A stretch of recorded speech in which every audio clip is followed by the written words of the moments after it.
Not a special Tuesday, no anniversary, no deadline, no reason to remember it.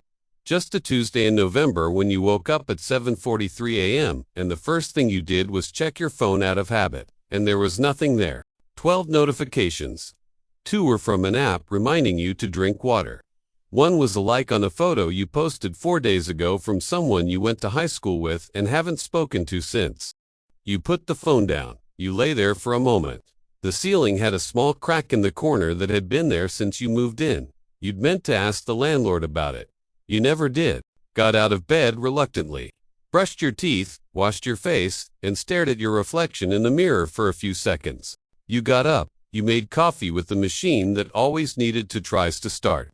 You stood at the kitchen counter and drank it while looking out the window at the building across the street. A woman on the 4th floor was feeding a cat. You'd seen her do it before. You didn't know her name. That was your morning. That was most mornings. It starts with a password reset. Not for anything important. You're cleaning out an old email account, the one you made in high school. The one with the embarrassing username, deleting subscription emails, unsubscribing from things you don't remember subscribing to. And then you see it. An email from a crypto exchange. From 2013. You almost delete it. You don't. You click. The exchange still exists. Barely. It's one of the early ones. A name you vaguely remember from forum posts you used to read when Bitcoin was a weird internet hobby for people who thought the financial system was broken. You try the login. It doesn't work. You request a password reset. It takes 20 minutes. You get in.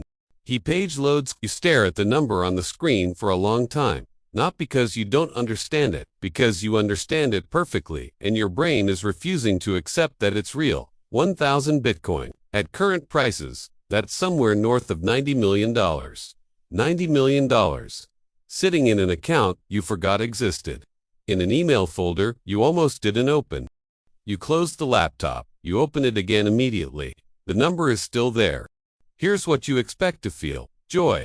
Immediate, uncomplicated joy. Here's what you actually feel. Fear. Because $90 million doesn't feel like winning. It feels like holding something extremely fragile and extremely dangerous and having no idea what the protocol is. Your hands are a little unsteady. You get up and walk to the kitchen and stand there and don't know why you walked to the kitchen. You think, what if it's a mistake? What if the exchange has a bug? What if the second you try to move it, it disappears? You think, what if someone already knows?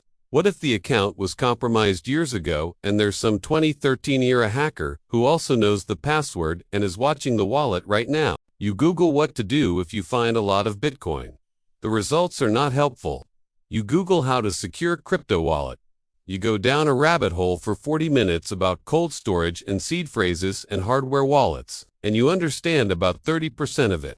You close all the tabs. You have $90 million and you have no idea what to do with the next 10 minutes, let alone the rest of your life. You've kept quiet for 4 days. Nobody knew, only you. And 1,000 Bitcoin. But a secret this big is hard to carry alone. On the 5th day, you call your best friend, the one who was there before the money. You tell him everything.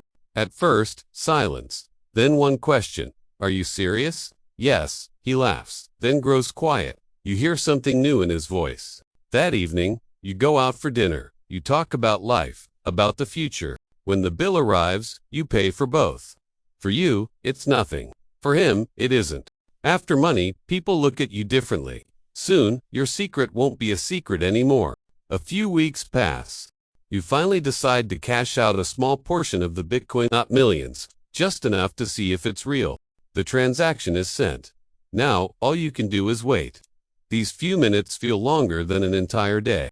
Then a notification appears. The money arrived. It's real. All of it is real. You sit in silence, staring at the screen. Your account now holds more money than most people will ever see. First, you buy a new phone, then a laptop, the things you've wanted for years, and then a car. Not a supercar, but fully loaded. Panoramic roof, premium sound system, heated and ventilated seats. Everything you used to watch in YouTube reviews. And for the first time in your life, you don't look at the price. You sign the papers in minutes. For something that once would have taken years to afford. At night, you drive down an empty road. Your favorite song is playing. The city lights glow around you. And for the first time in a long time, you smile. You stop the car, turn off the engine. Silence. And suddenly, one question appears. Why don't I feel happier? The phone became just a phone.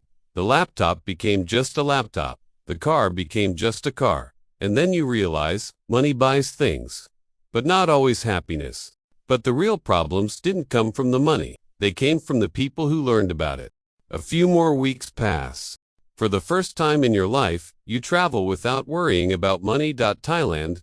Warm beaches. Sunsets. Hotels that once felt out of reach. And for the first time in a long time, you think maybe money really can make people happy.